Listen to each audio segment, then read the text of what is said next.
Today's review is sponsored by Juicy Chew Bacabra, the chewing gum for cryptozoologists. It tastes just like goats. Watch it, Alan. I'm shooting.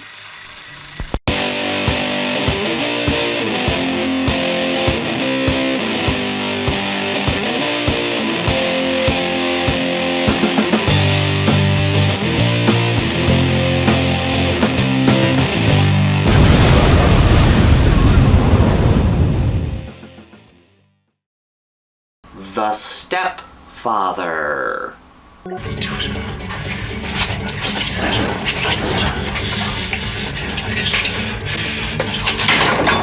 This is a movie that usually gets categorized in the slasher genre. I've seen it on many slasher movie lists. And while I am a slasher fan, I think putting The Stepfather in the slasher genre does it a bit of a disservice. It's like the movie Christmas Evil. It's more of a psychological horror movie, but for one reason or another, it gets categorized as a slasher flick. I think seeing it as a psychological horror movie is a better mindset to be in when going into this flick. The movie begins with an introduction to our main character, a man who just murdered his entire family.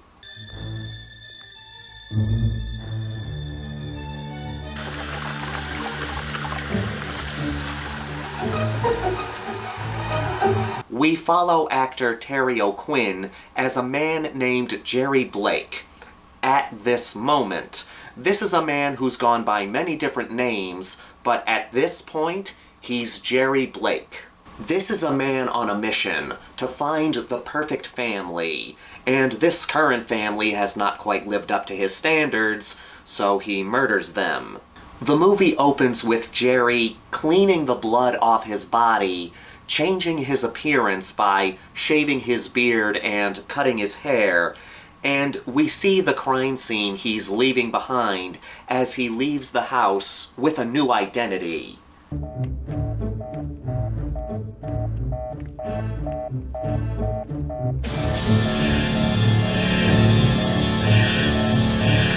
We cut to 1 year later, and Jerry has found himself a new family. He's now married to a widow named Susan, who has a teenage daughter named Stephanie. Steph is not too fond of her new stepdad, Jerry, and she's a tad suspicious of him. With good reason. Jerry is not the most mentally stable person. Every now and again, he has these outbursts of anger.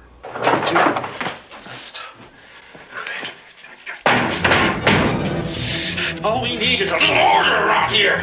Order!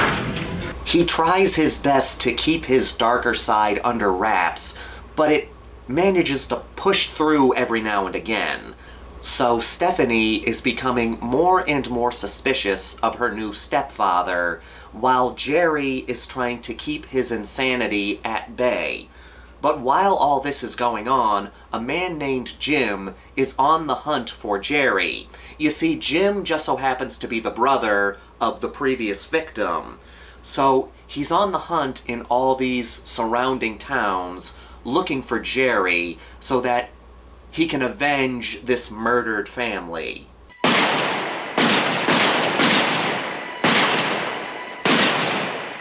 The tension builds and builds as Terry O'Quinn gives us one of the most underrated horror movie villains in Jerry Blake. Help! Somebody help me! Help! Please, somebody help me! Help me! The Stepfather is a legitimately creepy movie with so much suspense, all because of how simple its idea is. A murdering psychopath has made his way into your family. It's such a simple idea, played through perfectly, and you all know how much I love praising that. The opening scene sets up the movie so well. It opens in this peaceful-looking, all-American neighborhood. There's this kid riding his bike down the road, delivering newspapers. One of the papers lands in front of this ordinary-looking suburban home, and then we see the horror show going on inside. It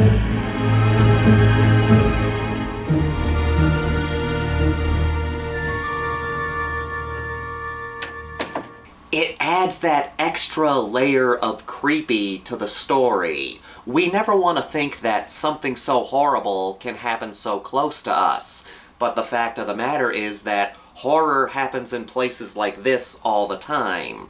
The Stepfather is all about bringing horror too close to home, and what's more close to home than your own family?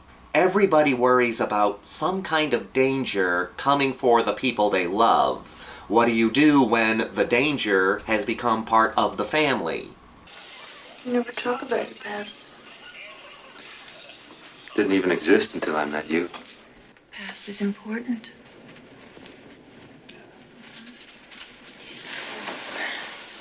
Terry O'Quinn is amazing in this film. The horror does not come from bodies constantly piling up throughout the movie, it comes from the character of Jerry. This is another one of those descent into madness movies, but the difference between The Stepfather and other movies like this is that in most descent into madness movies, the tension comes from the fact that the character who is going insane, we know that they're going to do something bad. They're going to commit some kind of violence. But in The Stepfather, Jerry has already done something terrible. He murdered his entire family, and it's hinted at that he's done this before. And now he's made his way into another family. So it's less about descending into madness, and more about already being neck deep in it. When is Jerry going to try and kill this family? Makes you wonder, though. What's it take to make a guy turn his family into Gainsburgers? Maybe they disappointed him. Jerry is such a frightening character. He's constantly trying to keep his evil side at bay because he wants a perfect family. It's that element I find so scary about serial killers. The fact that they can seem like normal people. They can come across as very charming. And Jerry is very charming. He seems like the perfect family man. He works in real estate, so he has to be charming in order to sell houses. He's a well-respected member of this community. Everybody loves Jerry, except for Stephanie. I hope she doesn't think I was trying to buy her love. You know, maybe the puppy was a mistake. The puppy was perfect. You're perfect. Give it some time. It'll be fine. But then we have those moments where Jerry snaps. He lets the monster loose for a few moments, and it's scary. And it's such a quick turn. He goes all crazy, ranting and raving, letting his bad side peek through, and then he can instantly turn it off. The question is, when is he not going to be able to turn it off? We are going to keep this family together. You had better believe it!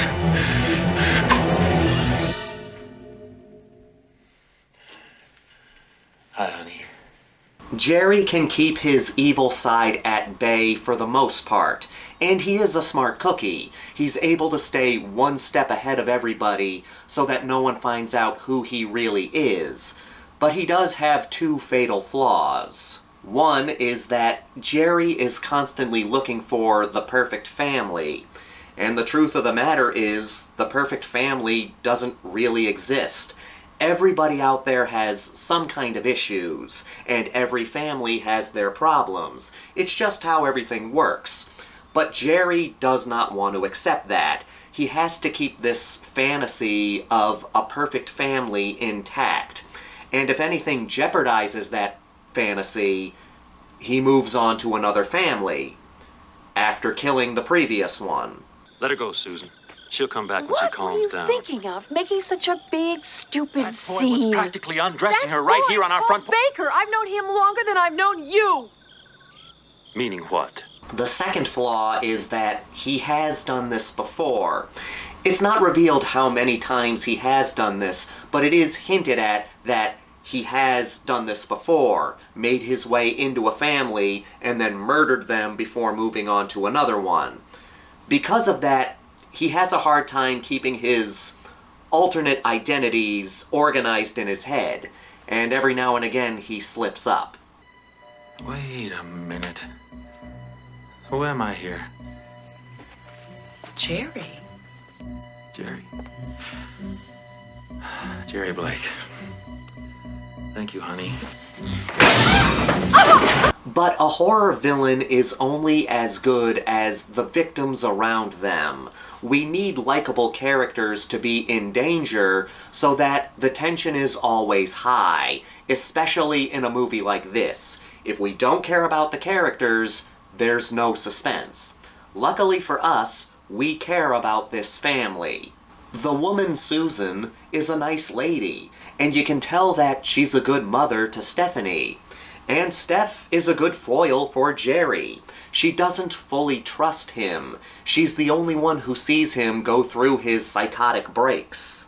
Maybe Jerry isn't the guy, but you don't know him like I do. You didn't see him down in the basement.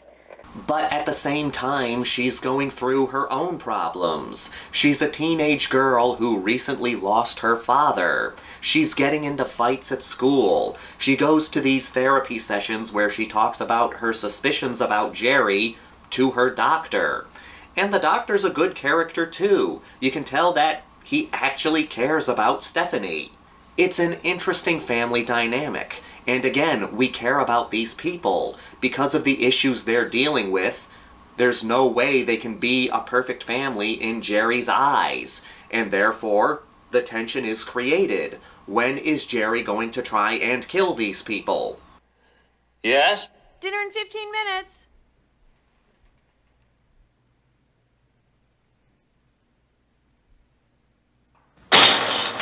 The only drawback is the character of Jim. He's not a bad character, and his storyline is interesting. This is a guy who's on the hunt for Jerry after he murdered his sister a year ago. It is an interesting plot development. The problem is it doesn't really go anywhere. This is a bit of a spoiler, but let's just say this guy would make Dick Halloran proud. But that's the only hiccup in an otherwise very well done psychological horror movie. It's so suspenseful, and Terry O'Quinn as Jerry Blake is such a great villain that deserves so much more love than he gets. For me, Jerry Blake is one of the most underrated horror movie villains, in the same category as characters like John Ryder. And with that, let's get to the Grindhouse rankings. I can't say the body count for this flick, because that would spoil too much. Plus, it does change due to the movie's sequels. So we're just gonna move on. There is some nudity in this flick. We get a peek at Jerry's junk, and we do see Stephanie in the shower, which is a little uncomfortable. The character is played by a 23-year-old, but she's supposed to be 16. It's weird. Terry O'Quinn is great as Jerry. He gives such a creepy performance. You never know when he's going to snap. The opening scene is one of the best openings in horror. It sets up the movie perfectly. Stephanie is a good main character. She's a good foil for Jerry, and we don't want to see anything bad happen to her. The suspense is so well done. We're on edge for the entire film because we know Jerry is going to snap. The Jim storyline is good, but it doesn't amount to much. But the third act is good and suspenseful. I'm giving this a 4.5 out of 5. It's a great horror movie, one that deserves more praise. If you want a good movie with a good villain, check this one out. As always, I want to thank all of you for continuing to watch and support this channel. Please leave a comment down below. Let me know some of your favorite scary performances in a horror movie, or even in a non-horror movie. This is the Crazy Man, here to remind you that the Grindhouse will never die. Who am I here? You call yourself the Maniac, dumbass. Oh yeah, that's right.